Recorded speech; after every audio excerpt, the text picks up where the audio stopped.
बडे sir, आपण या मागचं राजकारण समजून घेतलं पाहिजे की काय आहे. हम्म. आता त्या सन्माननीय सहर शेख यांनी सगळा मुंबरा हिरवा व्हायला पाहिजे अशा पद्धतीनं त्यांच्या भाषणामध्ये त्यांनी वक्तव्य केलं.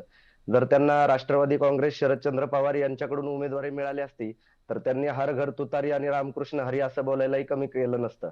तर हे राजकारण आहे, राजकारण राजकारणाच्या अंगाने पाहिलं पाहिजे मला असं वाटतं. हा 29 महानगरपालिकांमध्ये निवडणुका झाल्या, त्याच्यामध्ये 3,48,00,000 मतदारांनी जो आहे तो आपला हक्क बजावला. त्याच्यामध्ये साधारण 1425 जे उमेदवार आहेत हे भाजपचे निवडून आले. तर भाजप जो आहे तो उजव्या विचारसरणीचा पक्ष आहे, यांच्यापासून देखील आपल्याला धोका आहे. हे काही शिव फुले शाहू आंबेडकरी विचारधारेचे नाहीये, याच्यावर देखील खरं तर चर्चा व्हायला पाहिजे. हम्म. मात्र ती होत नाही, हे देखील एक दुर्दैव आहे. एमआयएम हा खूप मोठा धोका आहे वगैरे असं म्हणण्याची काही गरज नाहीये. कारण असाच टेंगुळ जो आहे तो 2011ला देखील महाराष्ट्रामध्ये आला होता. त्यांचे अकबरुद्दीन ओवीसी यांची भाषणं खूप मोठ्या प्रमाणामध्ये व्हायरल झाली होती आणि त्याच्यानंतर मुस्लिमांचा मसिहा वगैरे अशा पद्धतीचे जे वल्गना करण्यात आल्या होत्या. 2017 मध्ये यांचे 81 नगरसेवक निवडून आले आणि 2025 मध्ये आता 125 नगरसेवक निवडून आले. मात्र विलास बडे सर, याच्यामध्ये एक गोष्ट मला सांगायची आहे हा की याच्यामध्ये 6 नगरसेवक जे आहेत ते नॉन मुस्लिम देखील निवडून आलेले आहेत. हम्म. आता आपण छत्रपती संभाजीनगरमध्ये सांगतोय तर 3 नगरसेवक तिथे जे आहेत ते नॉन मुस्लिम निवडून आलेले आहेत. हम्म. त्यानंतर नागपूरमध्ये 2 नगरसेवक जे आहेत ते नॉन मुस्लिम निवडून आलेले आहेत. मुंबईमध्ये 1 नगरसेवक जे आहेत ते नॉन मुस्लिम निवडून आलेले आहेत. तर या सगळ्या गोष्टींवर देखील बोललं पाहिजे आणि या गोष्टी नाही, मग MIM सेक्युलर सारखे बनतीये. ऐका ना, हा बर एक एक एक पूर्ण मिनिट, करा. हा. की एमआयएमचं महाराष्ट्रामध्ये इस्लामीकरण करायचं, एमआयएमचं महाराष्ट्रामध्ये शर्यतकरण करायचं, काय एमआयएमचं महाराष्ट्रामध्ये शिव फुले शाहू आंबेडकरीकरण करायचं, हे महाराष्ट्रातल्या मराठी मुसलमानांनी विचार करायचंय. मला आजपर्यंत एमआयएमचा एकही प्रवक्ता मराठी बोलताना भेटत नाही.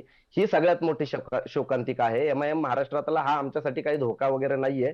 आम्ही बरेचसे जे शर्यतवादी आणि तुमच्यासारख्या लोकांना अप्रोच का करत नाही ते? म्हणजे असं नाही, साधारण आमच्यासारख्या सांगतोय की लोकांना मांडणी critic आहे. करताना त्यांच्या भाषणांमध्ये सुद्धा काहीतरी बदल झाला पाहिजे, धार्मिकच सगळं मांडणी म्हणजे हे हे हे नाही, का मुळात असतं? मुळात ओबीसीमुळे इथल्या मुस्लिम समाजामध्ये काय फरक पडला? हा ओबीसी ही संसदेमध्ये मुद्दे मांडतात. ट्रिपल तलाकच्या विरोधामध्ये त्यांनी मुद्दा मांडला. मात्र ट्रिपल तलाकमुळे किती महिलांना त्रास झाला याच्यावर ते बोलतात का? शर्यत की एक एक ईट निकाली जा रही थी वगैरे बोलले त्यांनी. मात्र शर्यत सगळ्या देशांमध्ये एक आहे का? ह्या सगळ्या गोष्टी ओबीसी एवढे हुशार बॅरिस्टर असताना 50दा संविधानाचं नाव घेणारे ओबीसी, त्यांच्या एक नगरसेविका ज्या आहेत त्या मुंब्रामध्ये सहर शेख नावाच्या निवडून आल्या आणि हे जे काही विजय आपल्याला मिळालाय हे अल्लाहमुळे मिळालाय अशा पद्धतीचं जे ते भाषणामध्ये बोलतात. हा विजय, हा अधिकार तुम्हाला संविधानामुळे मिळालाय हे सांगायला लाज वाटते का? हा माझा प्रश्न आहे त्यांच्यासारख्या नगरसेवकांना. एकीकडे ओबीसी संविधान संविधान म्हणून बोलतात आणि दुसरीकडे त्यांच्या नगरसेविका त्यांच्या भाषणामध्ये एकदाही संविधानाचा उल्लेख करत मी नाही. तर पटकन मला असं छोटीशी वाटतं कमेंट की घेतो. सह्याद्री जातील नंतर कदाचित. हा. सह्याद्री जातील. हं. सह्याद्री, ऐकलं तुम्ही ते काय म्हणाले? प्रत्येक गोष्टीला धार्मिक तुम्ही नावं घेऊन त्या ठिकाणी हे केलं. संविधानाबद्दल चकार शब्द का काढत नाहीत? तुम्ही आता इथं बसलात, नगरसेवक झालात, हे सगळं बाबासाहेबांच्या संविधानामुळे आहे, या देशाच्या संविधानामुळे आहे. Of course, I agree with that and I accepted whatever you were saying. पैगंबर भाई को मैं ये वो बताना चाहती हूँ कि तुम्हाला कोणी सांगितलं आम्हाला आणि आमच्या लोकांना मराठी नाही येत सर. सिर्फ प्रॉब्लेम ये है धन्यवाद कि मराठी ग्रामेटिकल बोलल्याबद्दल. मराठी मराठी लैंग्वेज की अस्मिता और सभ्यता ऐसी है कि मैं उसकी डिसरिस्पेक्ट नहीं करना चाहती हूँ कोई भी ग्रामेटिकल एरर करके. नाही, काही नाही, तो काही आप बिंदास जब बोला. अपने स्टेटमेंट बोला पास बोला. कर बाहेरच्या देशातले लोक येऊन बोलतात 2-3 ओळी, आपलं काही अडचण नाही. आम्ही समजून घेऊ, आम्ही समजून घेऊ. कोई भी बात नहीं करता, बरोबर, आपण त्याच्यावर कोई नको. कुछ बोलता नहीं है. भाषणामध्ये और भाषणामध्ये तुम्ही संविधानाचं नाव का घेत नाही असा त्यांचा आक्षेप आहे. भाषणला का जज केलं माझ्या?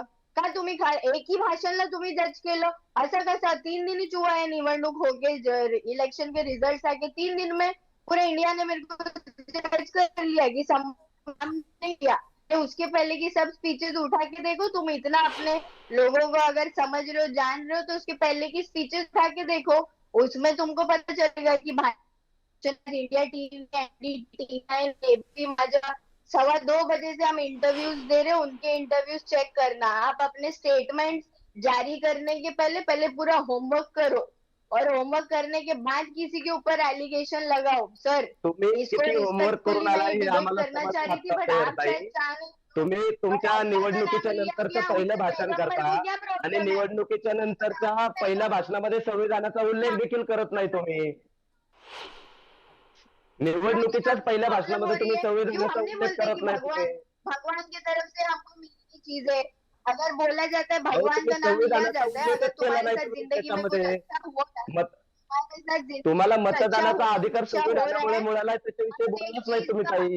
कायनात का मालिक अल्लाह है, पूरी कायनात का मालिक भगवान है हिंदुओं के लिए, समझे? तो हर इंसान का धार्मिक रिश्ता होता है भगवान के साथ। मैं किसी भी नाम लूं, मैं भगवान नाही बोलूं, मैं अल्लाह बोलूं, धर्म तुम तर आहे जज ना, तो करने तर वाले कौन? सगळ्यांसोबत आहे, पण संविधानाच्या बद्दलची काय भूमिका आहे? वो जो भाषण आपने देखा वो मेरी जीत के समारोह का भाषण था, जिधर हम हमारे लोगों का सत्कार कर रहे थे, उनको बुलाकर, जिन्होंने ठीक आहे. पूरे नाही इलेक्शन म्हणूनच कैंपेन तिथं के प्रोसेस संविधानाचा में उल्लेख हमारी होणं मदद की। गरजेचं होतं. सेहरजी, माझा वेळ कमी आहे. हा, पैगंबरजी, एक छोटीशी कमेंट, मला समर खडस यांच्याकडे जायचंय. छोटीशी कमेंट. मला हेच सैरताईंना म्हणायचं होतं की निवडून आल्यानंतर, जिंकून आल्यानंतरचं तुमचं पहिलं भाषण आहे. तुम्ही सर्वात प्रथम नाव जर कोणाचं घ्यायचं तर ते संविधानाचं घेणं अपेक्षित आहे. तुम्हाला मतदारांनी बहुमताने प्रचंड विजयी करून दिलं, तर त्या संविधानाचे पहिल्यांदा धन्यवाद त्यांनी मानायला पाहिजे होते. अल्लाहचं तुम्ही आभार मानलेच पाहिजे, याच्याविषयी कोणाच्या मनामध्ये काही आक्षेपच नाहीये, कोणी बोलतच नाही. मात्र संविधानाचं नावच तुम्ही घेतलं नाही. दुसरी गोष्ट ही की जे सैर शेख म्हणतायत की बुवा मी ज्या पक्षाची आहे, जसे काही ते गेल्या 20 वर्षापासून त्या पक्षामध्ये आहेत, अशा पद्धतीनं ते बोलत आहेत. त्यांना एमआयएम राष्ट्रवादी काँग्रेसकडून उमेदवारी मिळाली नाही आणि उमेदवारी मिळाली नाही म्हणून त्या एमआयएम मध्ये गेल्या आणि मग एमआयएम विषयी एवढे निष्ठावंत झाल्या त्या की ते हर घर जे आहे ते ग्रीन करण्यासाठी निघाल्या. हीच परिस्थिती जी आहे ती बऱ्याच ठिकाणी राष्ट्रवादी काँग्रेसमधून जे आहे ते भाजपमध्ये गेलेल्यांची आहे आणि भाजपमधून जे आहेत ते राष्ट्रवादी काँग्रेसमध्ये आलेल्यांची आहे. माझा हा ठीक आहे, प्रश्न आहे ठीक आहे. की हे जे धर्मांध पक्ष आहेत, विलास ठीक बडकर, हे जे आहे. पण धर्मांध आपण पक्ष आहेत, आशा करूया सेहरजी खूप छान झाडं लावा, सगळीकडे हिरवगार करा, मुंब्रावासीय तुम्हाला नक्की दुआ देतील.